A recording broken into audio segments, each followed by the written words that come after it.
Sim, a única pergunta que fica na cabeça da gente é: como chegamos a esse ponto? Se você olha para a direita, tem Lula. Se você olha para a esquerda, tem Alexandre de Moraes. Se você olha para frente, tem a Janja. Basicamente, a gente se sente completamente impotente perante a tudo que está acontecendo. E vamos lá. Você não precisa gostar do Bolsonaro, você não precisa ter feito campanha para ele, ser bolsonarista, nada disso. Mas o que eu vou dizer agora não é para quem concorda com ele, mas para você que talvez não está entendendo o que está acontecendo. Afinal de contas, o que tem a ver Bolsonaro Moraes com a sua vida? Eu vou te explicar. Basicamente, nós temos hoje um cenário em que um ex-condenado é presidente da República e um ex-presidente da República pode se tornar um condenado. E mesmo que você tenha suas divergências com o Bolsonaro, vai aqui alguns pontos para você pensar. Não precisa concordar não, mas pensa aí. Ele nesse momento está proibido de falar com embaixadores, proibido de usar rede social, sofreu busca e apreensão na sua casa, encontraram aí incríveis $14 mil, usando tornozeleira eletrônica e é obrigado a ficar em casa do 19 às 7 horas da manhã. E está proibido de falar com o próprio filho, Eduardo. Aí vem os meus pontos. Alguém que roubou a INSS, que foram bilhões, está usando tornozeleira eletrônica? Você já viu algum traficante, estuprador, alguém aí que roubou bilhões às estatais, ficando impossibilitado de conversar com o seu próprio filho? Ou seja, o script é o mesmo. E quando você entender que nós não estamos em uma democracia, você vai entender o porquê o que estão fazendo com o Bolsonaro afeta também a sua vida. Porque afinal de contas, se eles estão fazendo isso com o ex-presidente da República, o cara basicamente mais popular do Brasil, o que eles não vão fazer com você? Que é digamos, um mero cidadão. Pastor, um estudante, uma pessoa que tem opiniões na rede social, você que é jornalista, empresário, e aí? O que vai acontecer com você? Vamos colocar mais uma vez aqui os pingos nos is. Bolsonaro, como alguns eu ouvi falar aí da esquerda, não está sendo condenado pelo que ele fez na pandemia. Não. Ele não está sendo condenado por corrupção. Não. Ele literalmente está sendo condenado por uma tentativa de golpe. Ele é a pessoa que está despontando nas pesquisas eleitorais como primeiro lugar contra o Lula. Ou seja, será mesmo que eles estão preocupados com a democracia? Pausa. O Lula que recebe ditador aqui no Brasil, como Nicolás Maduro, ou será que eles estão preocupados em tirar a oposição para poder vencer as eleições? Hein? O que você acha? Isso literalmente aconteceu na Venezuela e através do STF, ou seja, a Suprema Corte de lá faz exatamente o que a Suprema Corte daqui está fazendo, especificamente na figura do Alexandre de Moraes. Me parece que no Brasil não tem mais nada mais importante para poder se combater, sei lá, tipo crime organizado. Afinal de contas, Comando Vermelho, PCC e todos os outros que estão aí, estão literalmente destruindo a vida de pessoas, matando, roubando, sequestrando. Mas a preocupação principal da nossa Suprema Corte, nossa Polícia Federal, pelo visto, é uma pessoa que, enfim, tentou dar um golpe lá dos Estados Unidos, em EAD, virtual. Ainda fizeram uma manchete como se $14 mil na casa dele fosse uma coisa, assim, absurda. Ai, bicho, eu sou crente, eu não posso xingar. Mas a vontade que dá de falar, velho, vai pra...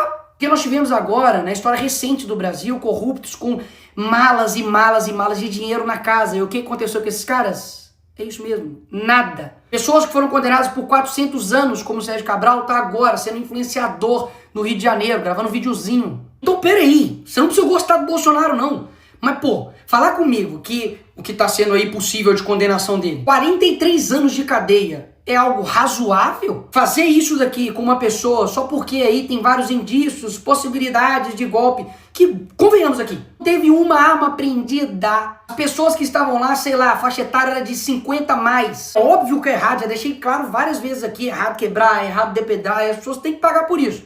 Agora, meter 17 anos em um cara que pegou lá a bola do Neymar autografada, 17 anos, galera. Você pode achar que isso é mentira, mas não, pesquisa aí, duvida do Nicolas. A Débora, que com um batom escreveu perdeu mané. Então essas mesmas pessoas que estão usando a palavra democracia para poder aplicar penas desproporcionais a cidadãos comuns que nunca cometeram um crime antes na vida deles, vão até a casa do Bolsonaro e quer pintar nele um crime de golpe de Estado. Sabe o que é golpe?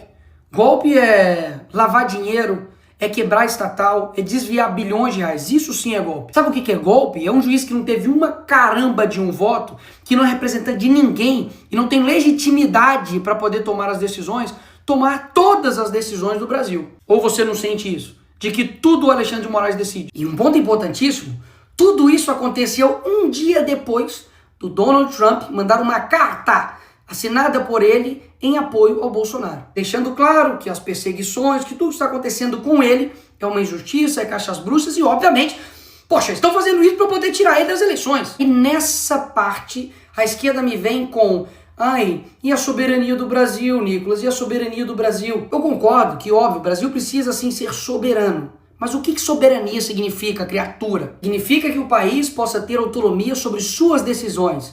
E até aí tudo bem. O Brasil está dando um exemplo de como não ser diplomático, né? Porque eu não sei se você sabe, mas os Estados Unidos não é uma economia que você pode falar: ah, quer saber, não quero ver você. Porque antes da campanha, o Lula falava que com uma cerveja e uma conversa de bar resolveria uma guerra. E agora não está conseguindo resolver uma questão de tarifa. Só para lembrar aí. Agora, as decisões que os Estados Unidos está tomando nesse momento, ou futuramente possa tomar, como a lei Magnitsky, então até mesmo a taxação que o Trump fez, que no meu vídeo mesmo anterior eu disse que não há o que comemorar, afinal de contas a gente sabe que isso pode sim impactar e muito a nossa economia aqui no nosso país, nada mais está tomando uma decisão de como o seu próprio país irá tratar as questões das importações. Então a narrativa de que isso estaria ferindo a soberania nacional, isso é mais uma narrativa do PT da esquerda. PT esquerda que durante a sua vida inteira mentiu pra você. É o mesmo cara que te prometeu picanha e não entregou nada. Então assim, acreditar em todas as narrativas que a esquerda traz pra você, aí o problema nem é mais a esquerda, meu filho. É o problema é você que acredita nela. Agora, mais uma vez, cá entre nós, vamos recapitular um pouquinho só a história. Lula acabou de pedir pra Cristina Kirchner, que foi condenada por corrupção, a soltura dela. Ele foi lá na Argentina pedir para soltar ela. A Gleisi Hoffmann, que é deputada do PT, não sei se você sabe, mas já foi até a TV árabe para poder pedir para o Lula ser solto.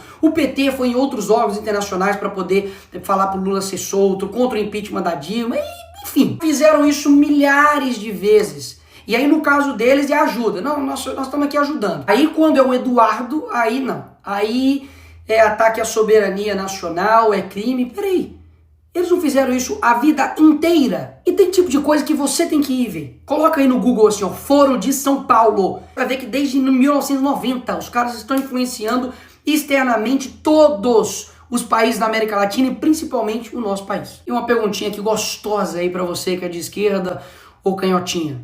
Qual seria a sua reação se o Donald Trump, nesse exato momento agora, mandasse um avião aqui pro Brasil para poder buscar e resgatar Jair Bolsonaro? Fala pra mim a verdade, qual seria a sua reação? Ataque à soberania, pipipipopopó e não sei o que, não é? Mas foi exatamente isso que o Lula fez com a ex-primeira-dama do Peru, que foi condenada por corrupção. Usou o seu dinheiro de pagador de impostos, usou o avião das Forças Armadas Brasileiras para poder ir lá e resgatar ela. Opa, peraí! O Lula não tá ferindo a soberania, não? Ou seja, todo o script é o mesmo. Eles fazem a coisa errada, destroem o país, colocam a culpa no outro e depois criam um caos e depois se apresentam como uma solução. Mas e aí, Nicolas, o que nós vamos fazer? Aqui você chega na parte final, mas não menos importante do vídeo. Não, nós não estamos vivendo em uma democracia. Então, vamos partir daí. Em uma democracia normal, o Senado iria colocar freios e contrapesos com o STF. O STF seria uma corte não política, mas uma corte que iria zelar pela nossa Constituição. E o Congresso iria elaborar suas leis, ver o que é melhor para o país e, enfim, também poder fazer emendas à Constituição para poder também frear os poderes dos outros demais poderes. Mas não é esse Brasil que a gente vive. Então esperar de mim ou dos outros deputados que a gente faça algo dentro da regra do jogo que irá mudar um jogo que eles não seguem a regra do jogo, é loucura imaginar essa forma. E eu tenho um exemplo aqui perfeito para poder te dar. No caso, por exemplo, do IOF, que houve um aumento de imposto pelo PT, claro, Haddad, o Congresso viu isso e falou, vamos derrubar. E nós derrubamos. O que o Lula fez? Foi lá e derrubou a nossa decisão. O que nós fizemos? Fomos lá e derrubamos a decisão dele. O que o PT fez? Levou pro STF. Chegou no STF, o Moraes decidiu o quê? IOF, tá tudo bem, vai rolar. Ou seja, é como se eu fosse um jogador, fui lá no jogo, fiz 3 gols. Finaliza o jogo, nós ganhamos a partida, e aí o juiz fala, não, os seus 3 gols não valeu, Nicolas. Na verdade, quando você faz um gol, o gol vai pro outro time. Então, vitória do time contrário. O jogador tem culpa nisso? Ele tem culpa de que um juiz está extrapolando por completo a sua competência? Não é falta de competência, de vontade, nem de garra, nem de luta de nenhum dos jogadores. Basicamente porque nós temos um juiz que tem superpoderes. Rui Barbosa poderia ressuscitar e defender que seja Bolsonaro ou a direita ou o Congresso ou o Parlamento que não resolveria. Então é isso, Nicolas. Nós temos uma ditadura e lascou. Não. Mas tem uma coisa valiosa que eu aprendi com o Olavo, que é o seguinte: quando a sua ânsia de agir é maior do que a sua ânsia de entender, a sua ação sempre vai ser incompreensível. Toda tirania, ela vai dobrando a aposta. E eu confesso que eu estou extremamente preocupado com o nosso país. Basicamente, ou vai surgir um novo Brasil, ou a gente vai virar de fato Coreia do Norte. O que nós podemos fazer para poder mudar essa situação? O primeiro passo de fato é você entender. Entender de que existe uma pessoa, basicamente, que chama-se Alexandre de Moraes, que está desbalanceando a nossa democracia. Então, Nicolas, o que você sugere? Eu confesso que muitas das vezes eu não sei, mas uma coisa eu sei, que desistir, parar de lutar, parar de falar, parar de gravar vídeo, parar de comunicar com vocês,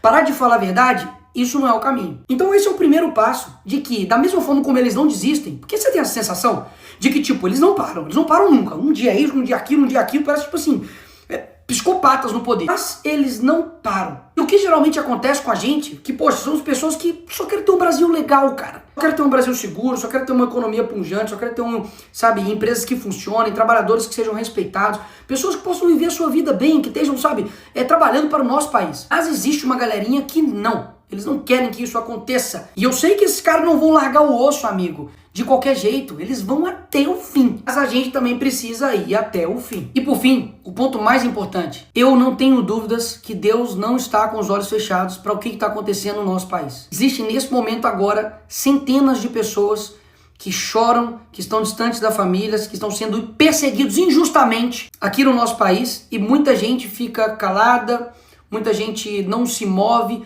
usa isso como um jogo político para poder, enfim, lutar pelos seus interesses. Mas eu não tenho dúvidas que podem ter juízes com muito poder, mas eles não têm todo o poder. Então eu te chamo agora não somente para poder tomar ação naquilo que de fato seja necessário. Seja, por exemplo, ir para a rua, seja, por exemplo, compartilhar um vídeo, seja, por exemplo, fazer a política no seu dia a dia, alcançar pessoas que nós não alcançamos, mas principalmente para que você tome uma decisão individual de você de fato se tornar uma pessoa mais próxima de Deus, para você ter um caráter mais parecido com Jesus e dessa forma você mudar o seu país. Porque tudo que eles mais odeiam é um país que se aproxima de Deus, de verdade, não somente de fala, mas de verdade. E muitas das vezes, quando a gente vê tudo isso acontecendo, a última coisa que a gente faz é orar. A gente reclama, xinga, enfim, faz vídeo, faz um monte de coisa, mas a última coisa que a gente faz é apresentar isso para quem realmente está no comando de tudo. E eu quero lembrar vocês de que os hebreus ficaram 400 anos escravizados no Egito. Deus levanta Moisés, ele enfrenta Faraó, vem praga, o povo sofre,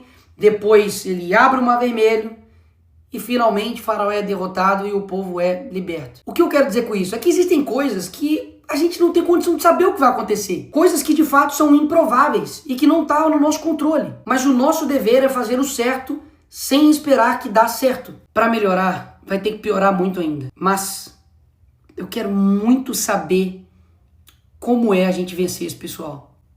Você não tá com essa vontade também, não? Mas isso não depende de uma pessoa, de uma instituição, de um grupo somente, mas depende de todo mundo. Quando eu falo de todo mundo, é você que, enfim, tá aí, talvez vendo esse vídeo deitado na cama, ou tá vendo no ônibus, tá vendo no avião, enfim, não te conheço. Mas você é importante pra caramba nesse processo. Porque caso contrário, a gente realmente não vai conseguir. Porque pode ter certeza que um país que não sonha, ele não consegue atingir nada. Uma pessoa que para de sonhar, esquece, ela tá morta. Ter certeza que tem muita gente nesse país que tá com o coração verde e amarelo, louco para poder mudar as coisas.